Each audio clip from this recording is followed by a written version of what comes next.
A pleasure, always joyful to have you join us on set to bring you what's making headlines. My name is Patricia Lukoma Mpango. Mugalu Mohammed has already joined the set on the side of sign language. Now let's delve into the bulletin. Vice President Jessica Alupo has passed out 354 assistant RDCs and RCCs who were recently appointed by the President. Alupo was accompanied by the Prime Minister Robina Nabbanja, who gave a keynote address to the new recruits at the National Leadership Institute, Changkwanzi District.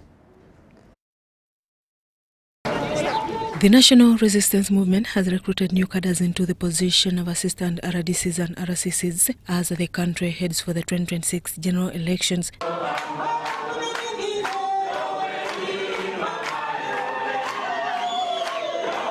The 354 men and women were today passed out by the Vice President, retired Major Jessica Alupo. Do not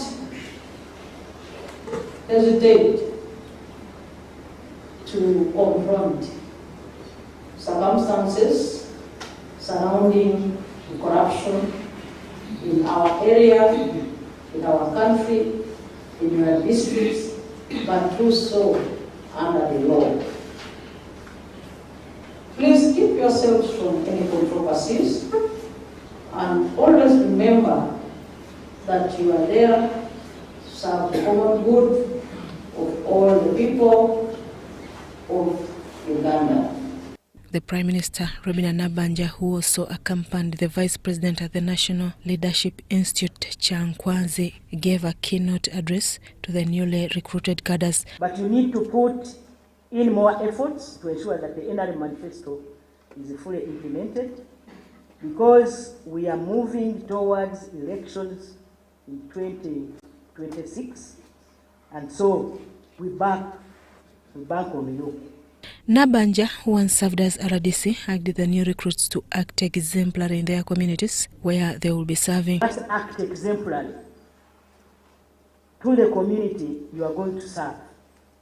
For example, you can't talk about education, you can't talk about agriculture, the 4-acre model, when you yourself, you don't have even half an acre.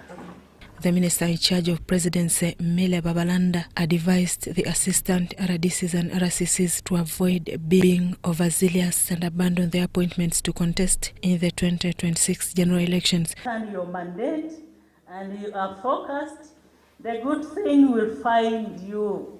You should avoid being so ambitious, such as immediately wanting to contest in 2026.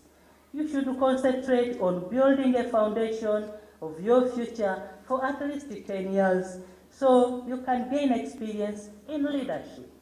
The position of assistant RDCs was recently created by the President to complement the existing RDCs and their deputies and the RCCs.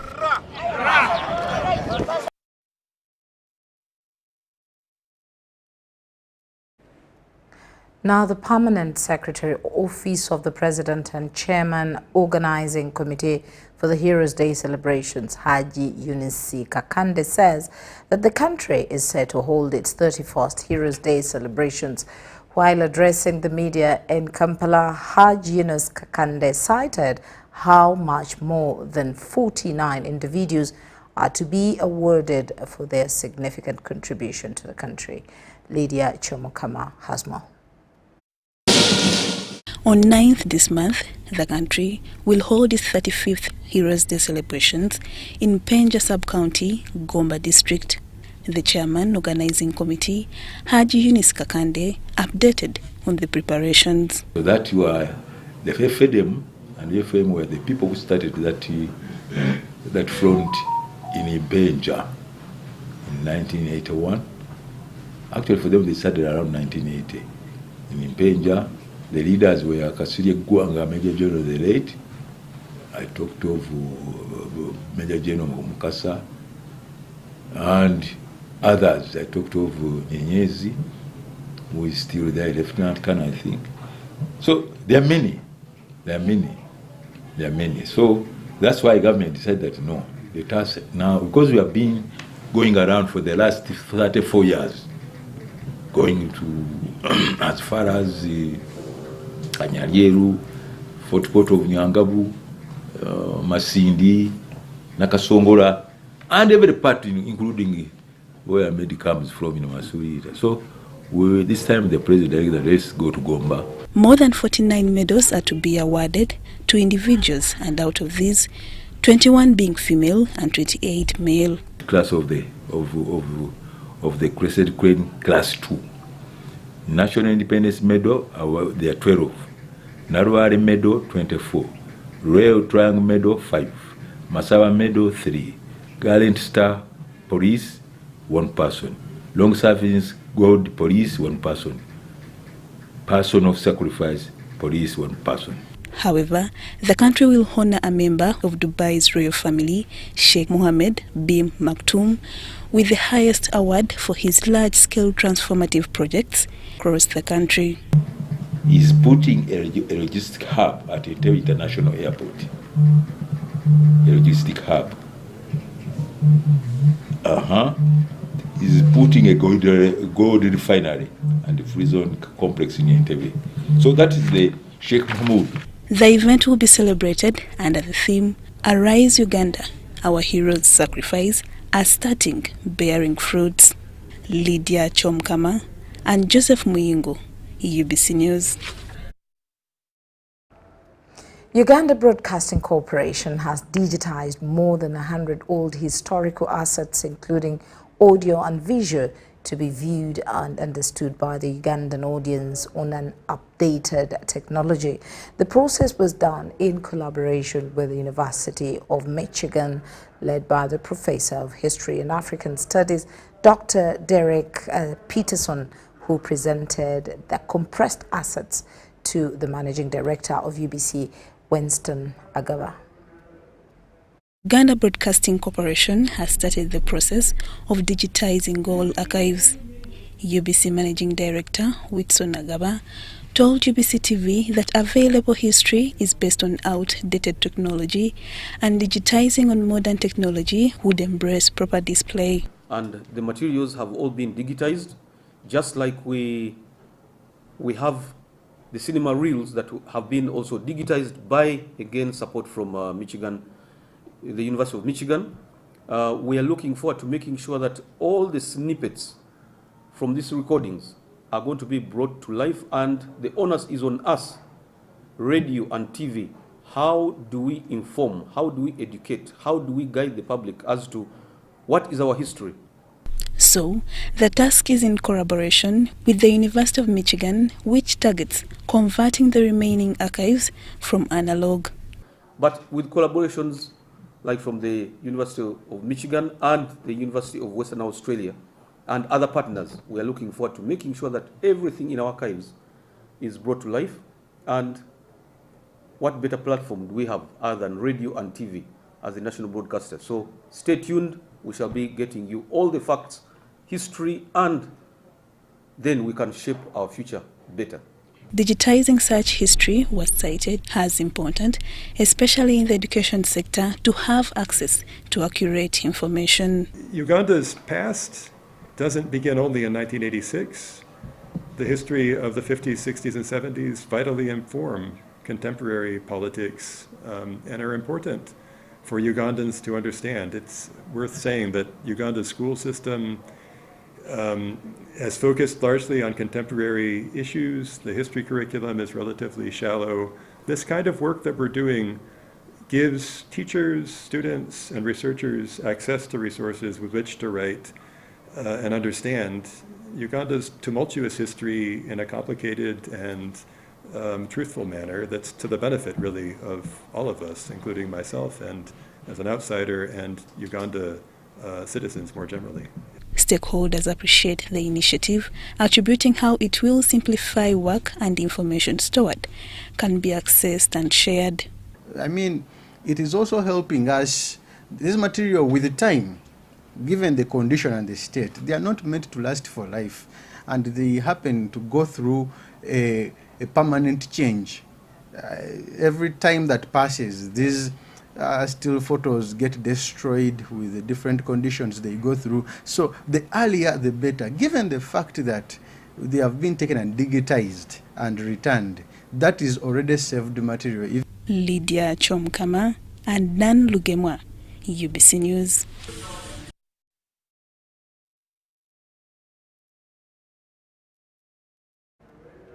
Now, the Deputy Speaker of Parliament, Thomas Tayebwe, has called for certification of all project managers to ensure effective management of projects and better outcomes which benefit the country. This was during the commemoration of the 10th anniversary of the National Project Management Conference in Kampala.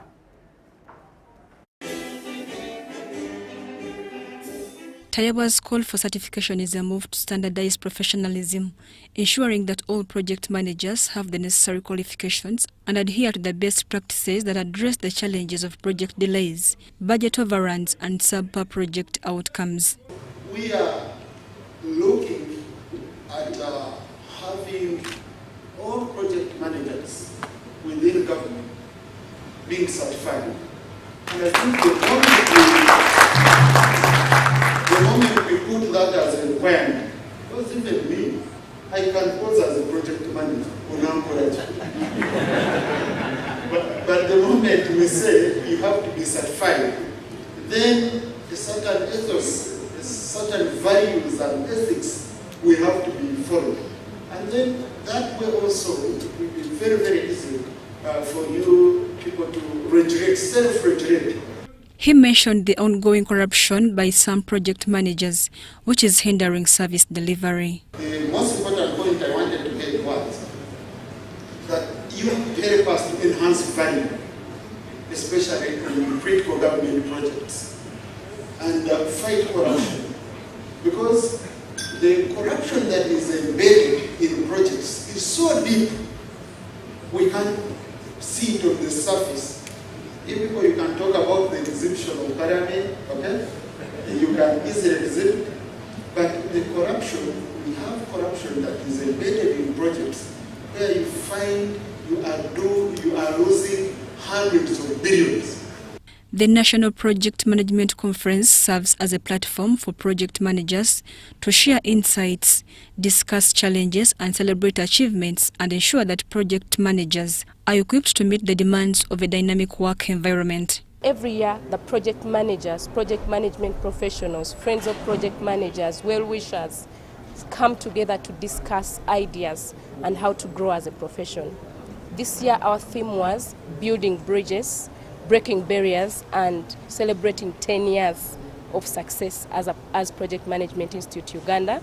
And our message today is, as a chapter, we continue to bridge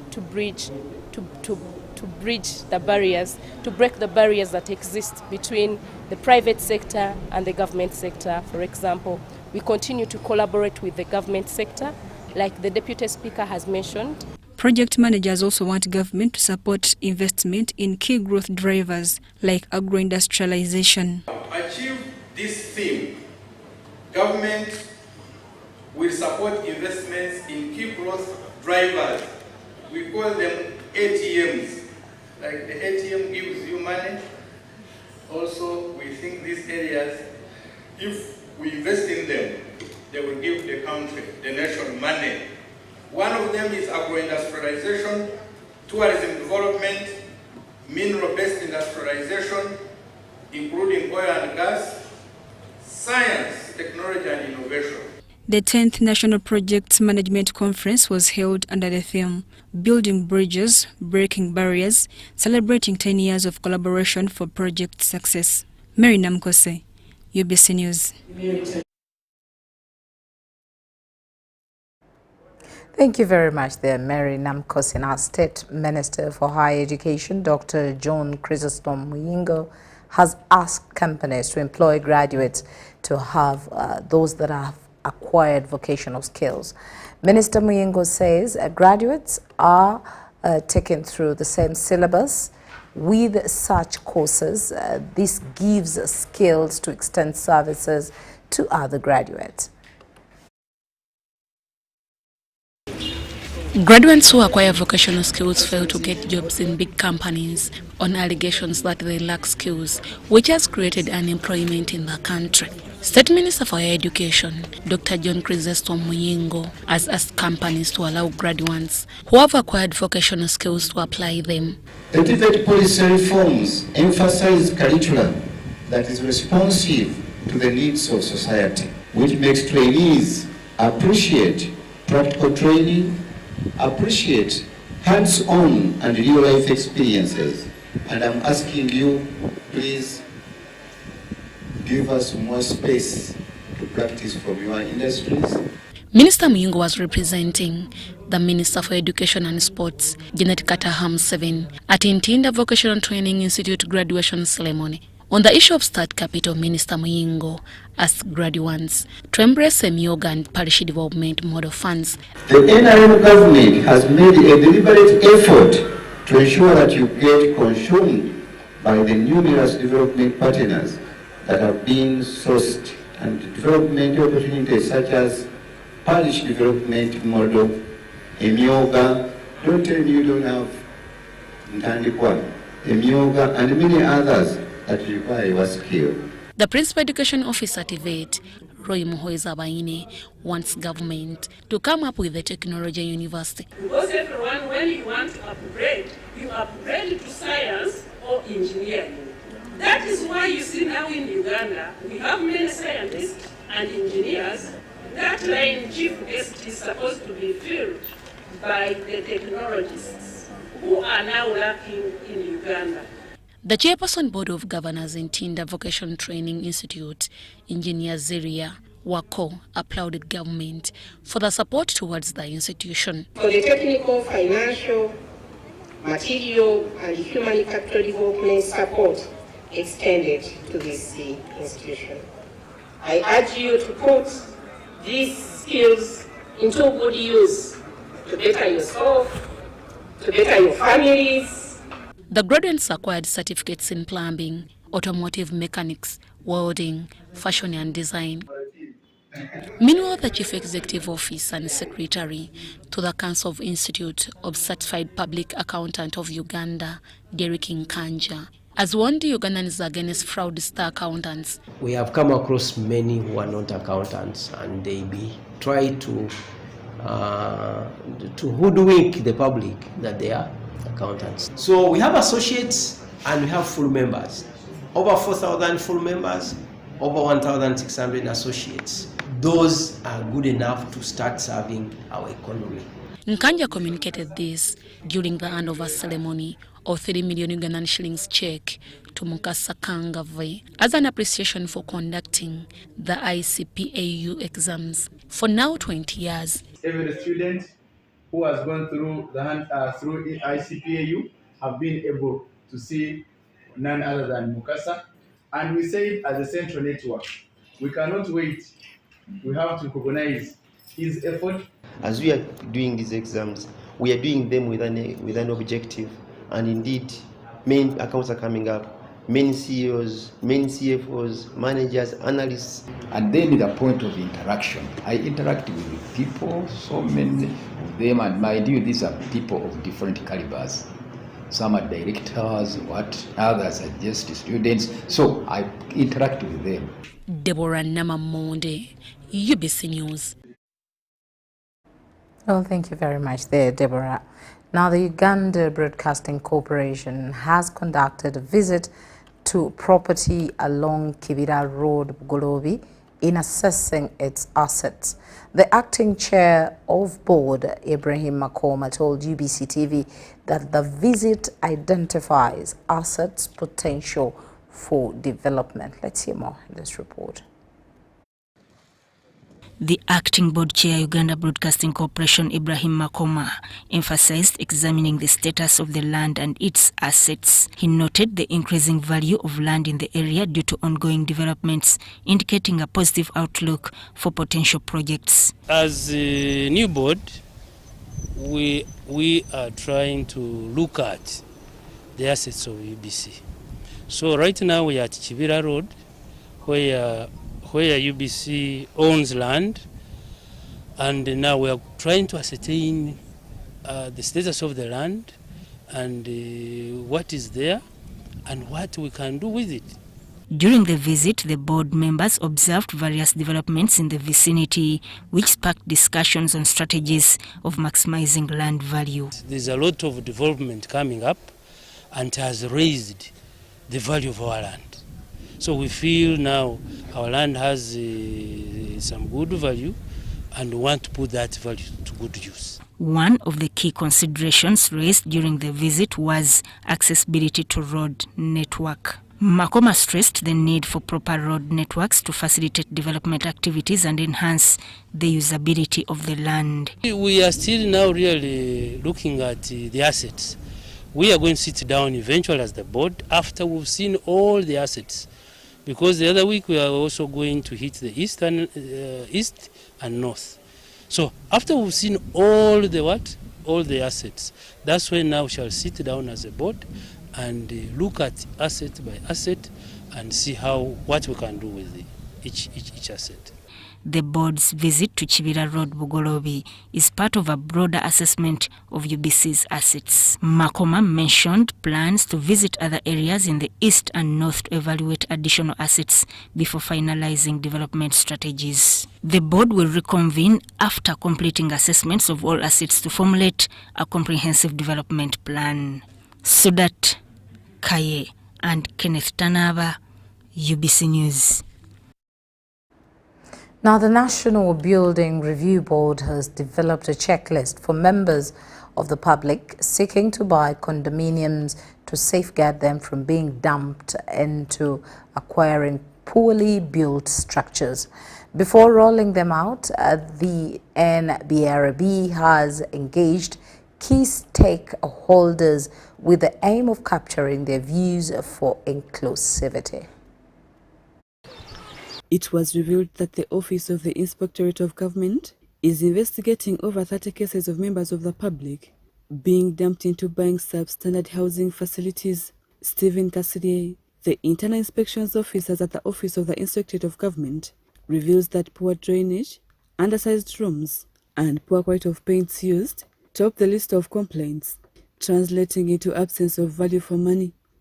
Some of the buildings have defects, but we are going ahead to see who is responsible. The National Building Review Board has come up with that checklist, which is also very good. But for us, we are going ahead to investigate and establish who is that one responsible for that standard work. In a bid to save unsuspecting members of the public from such hiccups, the National Building Review Board has drafted a set of pointers that anyone intending to acquire property in real estate sector should consider before paying out for the same property. The checklist is one of the things we are coming up with as the National Building Review Board to safeguard the built environment. Because we've had cases where these condominiums start developing defects 6 months after commissioning. Some are built without approved designs. Some do not have occupation permits after completion. Some have not had structural integrity assessments done. So such issues have been experienced by the buyers. That's why we've come up with this checklist to solve such problems. Legally, the law allows one to occupy the given facility with a balance of 5% of the aggregate cost of the said property for a period of 6 months, which called a review period. You know, in government institutions, you realize that the defects liability period has been changed to 12 months. Because within that 12 months, you're sure that most of the defects on the building would have been observed during that time.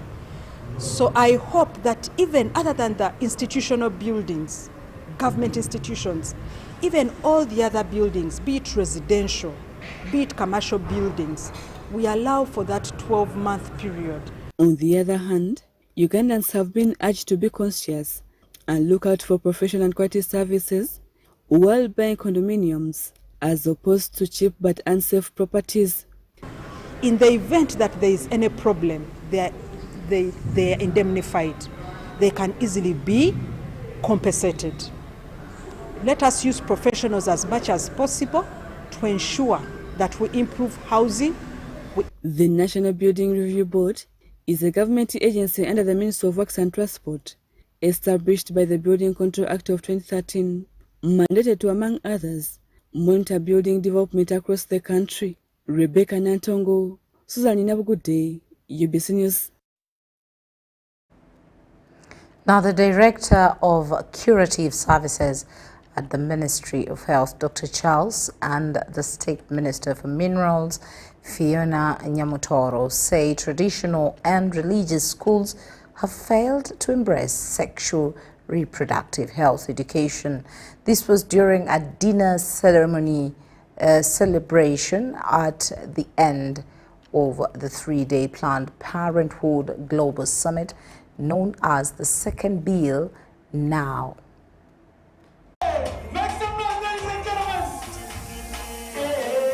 The summit on the theme Brave and Coordinated Youth Action in Advancing Agenda 2063 converged young leaders from across Africa, Kenya, South Sudan, Peru, Ethiopia, Benin, Senegal, Burkina Faso, Rwanda, and Uganda. The event was to equip young leaders with the tools to connect and contribute to the Agenda 2063 by developing tailored initiatives and action plans for change. During the dinner ceremony, Dr. Olaro Charles highlighted the importance of investing in young people. And specifically, I want to speak on one aspect, which is the aspect of self-care. Because I know young people don't have the money, but I am sure that if you use self-care, there are many things. All from this information you can get empowered, and you can be able to access care without what? Without necessarily having a health worker. State Minister for Minerals, Fiona Nyamutoro, said traditional and religious schools have failed to support sexual reproductive health education and called for self-care in communities. Schools, both rural and urban, that are embracing the notion. But there are still schools that are driven by religious, traditional, and very many other sentiments that you would be wowed to find out. I was impressed by some of the areas that we visited in Kalangala, that we found youth-friendly corners in some of the sub-counties. In the same Kalangala, young people are trading sex for as low as 5,000 shillings so that they can afford a pack of pads. The outgoing Africa Regional Director for Planned Parenthood Global, Achengo Kumu, appreciated the activities and engagements of the youths.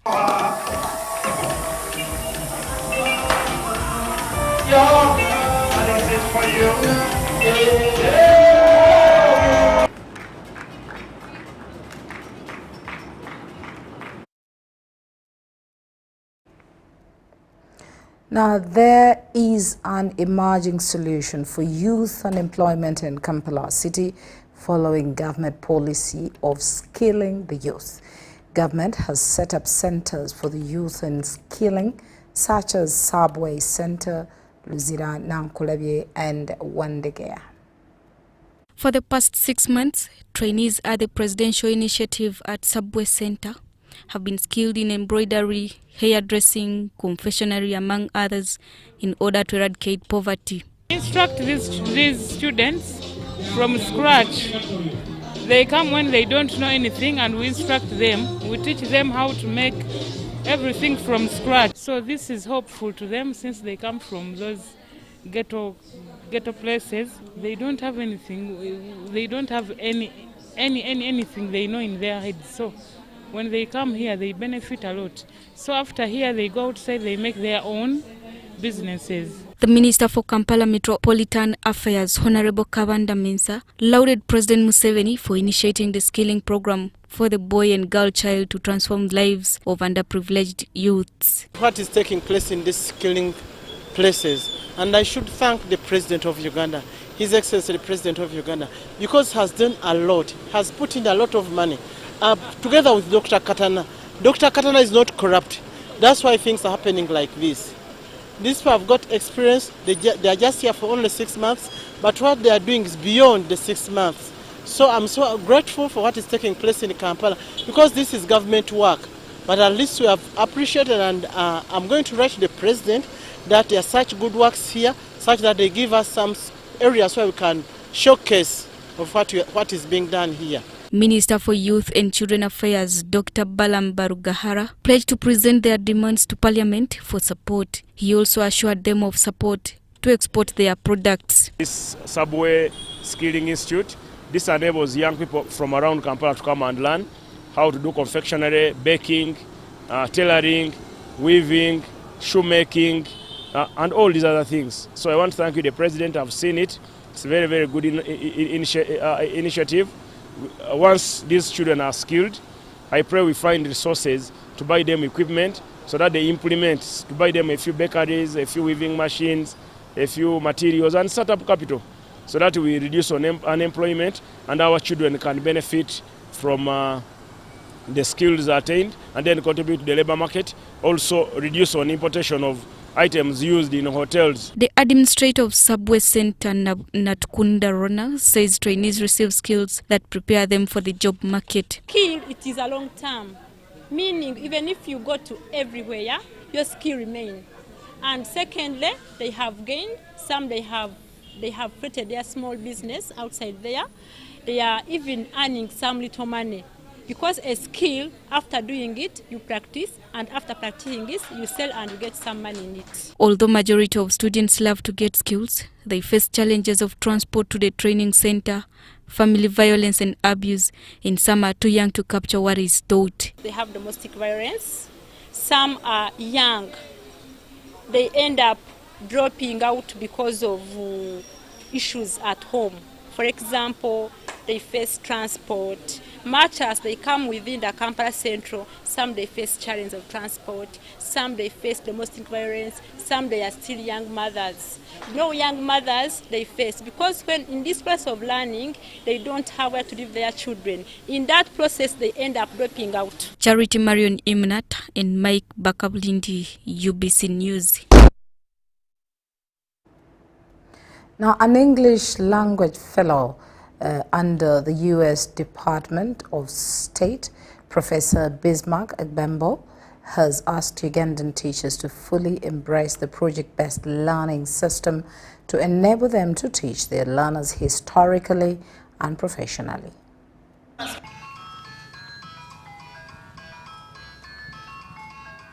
It's better for teachers to know how to come up with the projects under competence-based learning so that they will impart it to the students. They will guide, they will facilitate for the learners also to come up with different projects in order to move from theory to practical, hands-on learning. Project-based learning is a 21st century pedagogy that transforms education from theory to practical.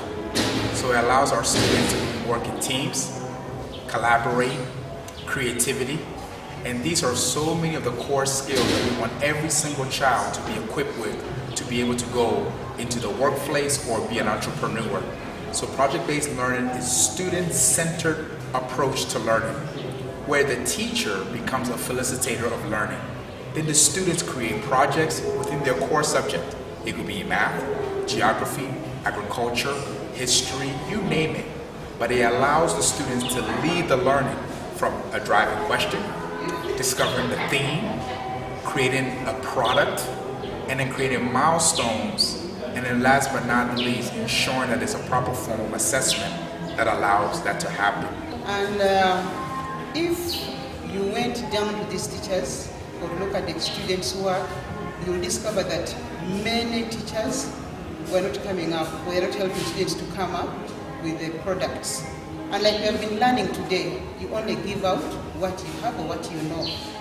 And I discovered that many of my teachers didn't know how to come up with projects or how to help or guide the learners.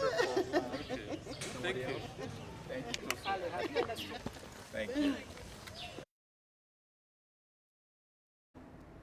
Now, the Directorate of Ethics and Integrity has resumed validation of religious faith-based organizations policy in the Bunyoro sub-region.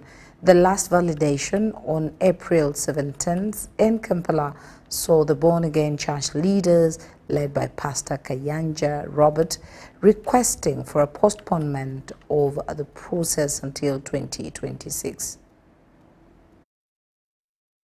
Government says this policy is essential for regulating religious faith-based organization nationwide. And as the line ministry responsible for rebuilding of ethics, we decided that for us to solve this problem, we need to go and consult the institution or the organization that are responsible. In this case, the religious and faith institution, because the complaints we are receiving, we are coming against them. For example, there were complaints coming that some religious leaders are taking away wives of some of their members of the church. Some of them were selling land of the church, allegedly. Some of them were manipulating and saying that if you get this money, you give me so much money, you get this blessing. Today's validation exercise is among the last few needed to finalize the process nationwide. We have been briefed about the to validate this program, and this program is good. It really has good content, and the fight against corruption is one of our roles. But the little time we have in the pulpit is not enough to tell the public and to see that actually the fight is on. Many participants have already expressed unanimous agreement with the policy, with a national validation expected in June. We as religious leaders, in fact, we've been left behind. Many policies have been made. For us, we are not involved. You hear just on among the followers that the government has passed such and such a thing. So to organize this program, to me, I believe it is the only way that we expect the community will have to get clear information from our sensitization and our briefing. Sudat Kaye, UBC News.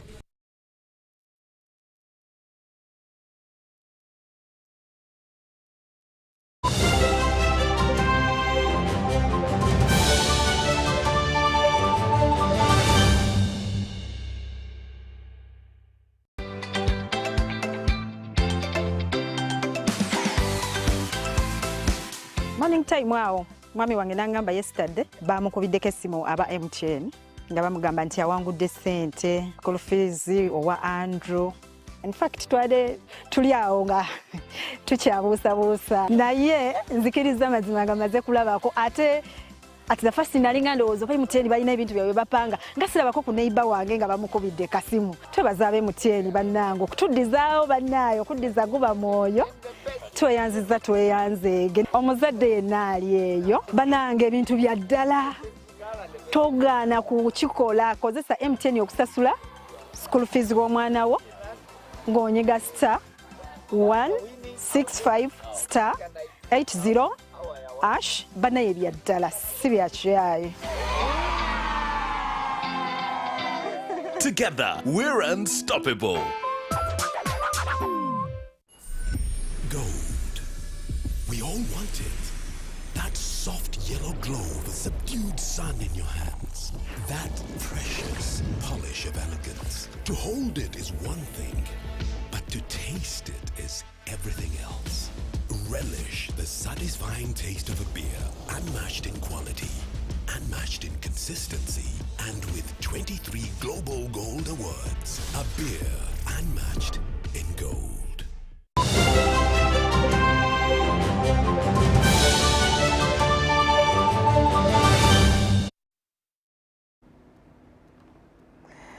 Welcome back from that short break, and we are glad you're still tuned onto the only channel that tends to entertain you. Now, in the world of business, on June 13th, 2024, amidst growing concerns over the economic stability and citizen welfare, the government unveils its 72 trillion budget with plans to bolster household incomes and prioritize crucial sectors such as the health and education. Let's hear more from Mark Arnold Wadulo. In the next financial year, government intends to focus on boosting household incomes through economic empowerment programs like the Parish Development Model and the Myoga, along with health and education programs. Next year, we want to continue investing in the people of Uganda through human capital development. However, diverse needs of the population require a statistical and practical approach to address the priorities. Civil society is concerned that government risks losing credibility if citizens feel their concerns and critical needs are ignored. I think we need to modernize this country seriously, and the Ministry of Finance, Planning and Economic Development is our engine. Let's modernize this country and be proud of this country and bring back our people who are going away. I don't know if some of you have had some families relocating to Canada and other places, I think, and very educated. Uganda currently faces a productive workforce shortage, where over 70% of its population is below the age of 15 years and is highly dependent on the older ones. Yet, the Constitution and ILO standards disapprove their participation. For example, NSF says for someone to be a qualifying member to contribute to NSF, you have to be 16 and above, 16 to 55. Then, when you go to an Employment Act, employing someone who is below 18 years is illegal. So you can see even the Constitution says for you to be an adult, you have to be 18 and above. 18?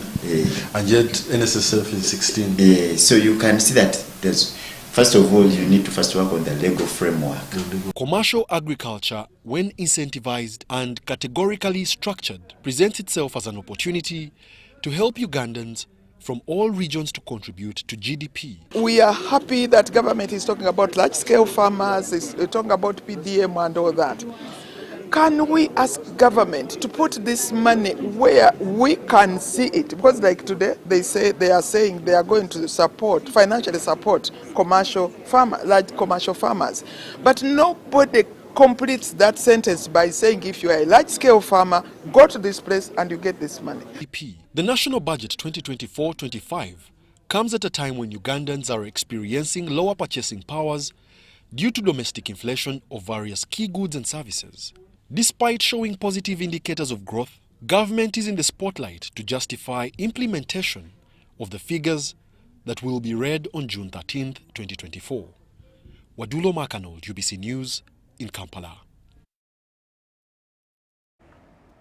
Katakwi residents have appealed to government for an increase in funding the micro-irrigation scheme, which has enabled farmers produce fruits, vegetables.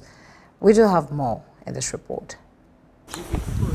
Sarah Kongai, a resident of Akulate Village, Getom Sub-County, Katakwi District, is a horticulture farmer. From her orchard, Kongai earns 500,000 shillings monthly. Kongai and family are also beneficiaries of the micro-scale irrigation program, which is part of the Intergovernmental Fiscal Transfer Reform Program, supported by World Bank through the Uganda Intergovernmental Fiscal Transfer Program. The micro-scale irrigation program is led by the Department of Agriculture, Infrastructure, Mechanization and Water for Agricultural Production at the Ministry of Agriculture, Animal Industry and Fisheries. Katakwi RDC Major Godfrey Katamba says the district received 1.9 billion shillings for the 55 Myoga circles. Andrew Pio is a resident of Katakwi Town Council. He owns a spares shop and trains others, which has enabled him to buy a piece of land and 25 goats. I got this Myoga, so I was working with somebody in another garage. But the moment I got the money, I opened my garage. So when I bought spares, I did some repairs outside. So in this process, I trained some boys.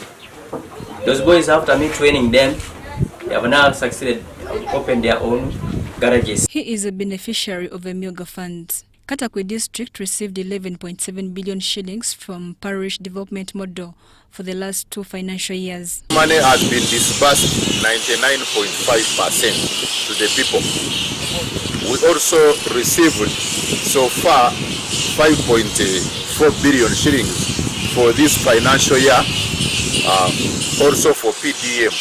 But this time around, the disbursement mode has changed from the ordinary commercial banks now to Wendy, the government wallet managed by Post Bank.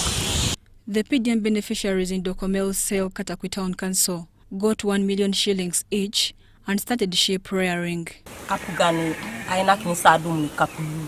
Ipupi kwa naso de pogetenara ite sobe. Ejajula ite sodo kalia.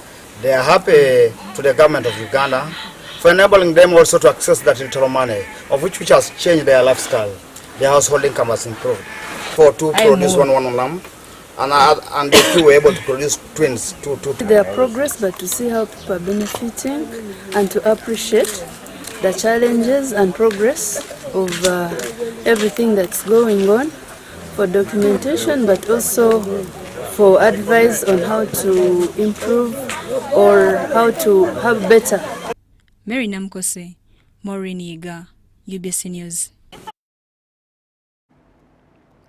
Now, 25 people have among participants in Kigwera Kushero first phase, the first phase draw organized by Vivo Energy and Shell, have received 1 million Ugandan shillings cash prize for school fees.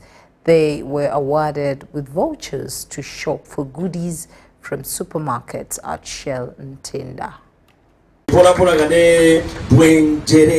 Godfrey nayo bulitegeka Bakuma Davis abana bobaba nga tebanagenda kusomera Shell Mengo era which is a typical practice of any responsible company like Vivo Energy. So today we are giving back school fees because we understand the pressure happening in the world today, especially Uganda, concerning school fees. And we know it's the season, so we arranged a promotion to give back to the community concerning second term school fees. This is phase 1. Phase 2 is coming for third term as well, starting right now. When you fuel at Shell or you fill up gas or you do service, whether it's a motorbike, whether it's a car, or you get into the Shell Select shops and you buy anything worth 30,000, fuel up your car at about 100,000, your border at 20,000, you get a coupon and get into the school fees. Mbera kusalama road banange ndi msanyufu olunaku lwa leero okubanga ndi omu ku bawanguzi mu Shell Kigwera ku Shell banange mwenna muzannye akazannyo nkolera Bukoto nvuga boda ku Kirabo stage mpulira essanyu lingi nnyo okuwangula na Shell banji babadde bamanyi nti si bituufu naye ebituufu sente bamaze dde okuzimpa akakadde na shopping mbwenu weena shemerirwe munonga mukama kozere kyamaani mbwenu mpulira essanyu munonga. We'd like to ease pressure because we understand what the economy looks like, and because we are such an engine for life as fuel, we understand what that means. So that's why we are willing to support our customers to lighten that burden of life. All campaign will take about 400 million Uganda shillings across the country. So there's a similar event happening in the north, a similar event happening everywhere.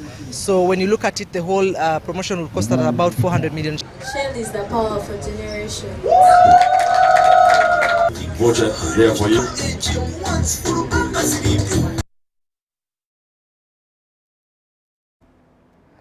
Now, schools in rural and remote communities are set to benefit from over 500 million shillings by MTN Uganda to equip students with the digital skills needed in evolving workplaces. Themed Learn Today, Lead Tomorrow, the initiative seeks to address persistent educational disparities faced by underdeserved regions within the country. MTN Uganda has launched 30 days edition of Employee Volunteerism Initiative, 21 days of yellow care extending it to 30 days this year in celebration of MTN's Group 30th anniversary. The company has set aside over 600 million shillings to support schools in all regions of Uganda, targeting those in rural and remote communities. Education is a passion area for many of us, and one of the things that we as MTN focus on, especially in areas of driving digital skilling and digital learning, because that's what we believe is preparing our children for the future that is being created today. Today here in MTN, all our staff came out and we launched 30 days of Yellow Care. And the reason why we are doing 30 days of Yellow Care is because we want to go out into the whole of the country, the whole of Uganda, interacting with customers, especially with children from schools that are in remote and rural communities, and seeing what we as MTNs can be able to do to give back to them. Themed Learn Today and Lead Tomorrow, the initiative seeks to address persistent education disparities faced by undeserved regions within Uganda. All right, so over these 30 days, you will see MTNers across Uganda. We'll be going to all the regions of Uganda. We have divided ourselves into 5 teams. Some teams are going to be here in Central, others are going to be in Western Uganda, others are going to be in Northern Uganda, others are going to be in Eastern Uganda. So we'll be all over Uganda. And the objective here is to make sure that we go and create a difference in those schools. We have set aside about 680 million shillings, which is made up of contributions from MTN as well as contributions from our staff. And as I said earlier, this money is going to go and create changes in those schools that we'll be visiting, whether it's changes in terms of helping them put up facilities, digitize the schools, provide them with basic infrastructural capacity that they require to be able to help the children learn. This is what we're going to be doing. And I think it's also important to mention, we are mainly focusing on government schools in this particular season, and especially those that are in rural and remote communities. The campaign launched at Kansanga Seed Secondary School in Kampala, starting with the provision of 20 computers fully connected with 1 year of paid internet service worth to serve the institution's 1,700 students, will equip students with the digital skills needed in evolving workplace. The pre-planting, the new curriculum has what we call activities of integration. It has the project course within it. It has the continuous assessment form and information required. These projects will help the student to get the information. Sada Mubale, UBC News, Kampala.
Stay fresh. You wanna compete, challenge, be my yeah.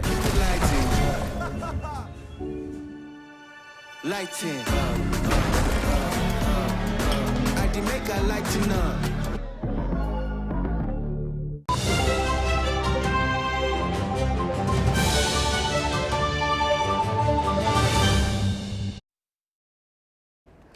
Now, before we sign out, let's delve a bit into the world of sports, where Mohamed Shaban was the hero of the day as Uganda defeated Botswana 1-0 at Nambole Stadium, brightening its chance in the ongoing FIFA World Cup qualifiers. Shaban, who came through as a substitute, was exceptional, together with Rogers Mato and Bobosi Yaruhanga. The man of the match, however, was Elio Kaprodos, who was a pillar in the Uganda's defense side. Now, currently, Uganda Cranes returns into action Monday night against Algeria at a newly furbished Nambole Stadium.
they have some questions for me.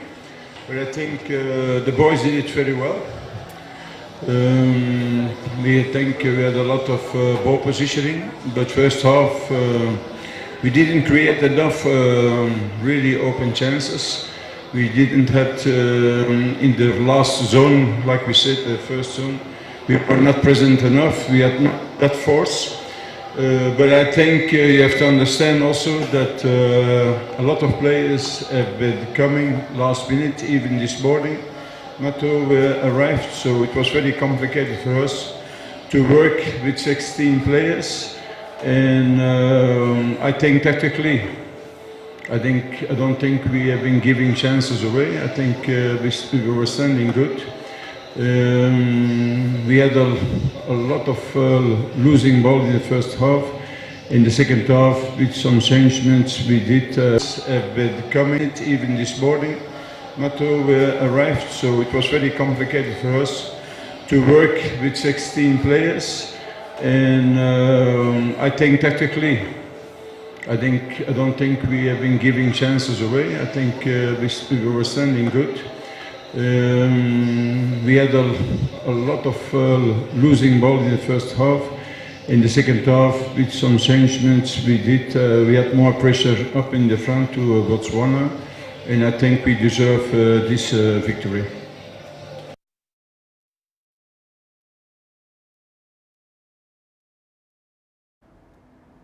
Indeed, the joy was called for, and we celebrate with you, Uganda Cranes. My name is Patricia Lokoma Mpango. Mugalu Mohammed is with us and has been with us on sign language. It has been a pleasure. It's a good night from us, but Uganda National Broadcasting Corporation Television continues with the programming. Good night.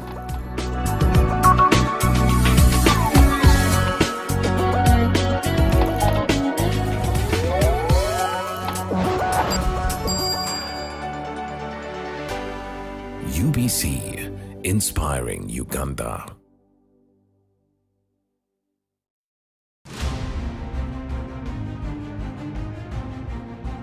National Heroes Day of Uganda takes place on 9th June every year to commemorate the brave people who laid down their lives during the Ugandan Bush War that took place between 1981 and 1986. This year, the 35th Heroes Day will be commemorated under the theme Hail Our Heroes, a secure Uganda is now reality. On Sunday 9th June 2024, all roads will lead to Mpenja Church of Uganda Primary School Playgrounds, Mpenja Sub-County in Gomba District. Join us to witness heroes from different parts of the country receive medals to recognize their contributions to the betterment of Uganda from His Excellency Yoweri Kaguta Museveni, who will be the chief guest on National Heroes Day. All this will be broadcast live on your national broadcaster, UBC, inspiring Uganda. Teens Crown, an amazing off-the-hook youth program, brings you an array of fun, exciting, and educative segments you do not want to miss. From red carpet moments to proms, youth empowerment programs to youth gig vibes, and so much more, Teens Crown will get you hooked. Only on UBC TV every Saturday at 1:30 p.m. Don't miss.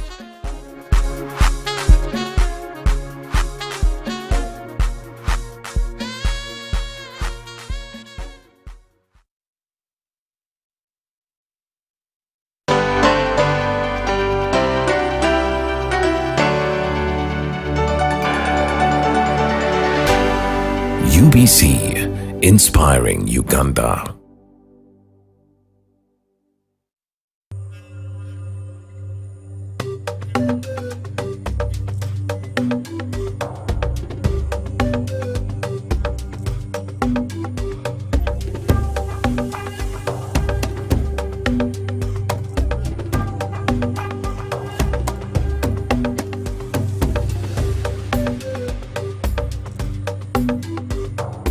PDM, changing lives. In Bukedi, the eastern region of Uganda, the land of Butebo emerges with agricultural progress. Here, the echoes of persistence resonate through the farms, and a new dawn for poultry and piggery farming comes in, all thanks to the Parish Development Model Funds. This is the tale of feathers and hogs, of determination and prosperity, and of a community soaring to new heights. Meet Keddy Patrick, a local farmer with a vision. With the support of the Parish Development Model, Keddy took a leap of faith and bought 200 one-day-old chicks, embarking on a journey that will change his life, and that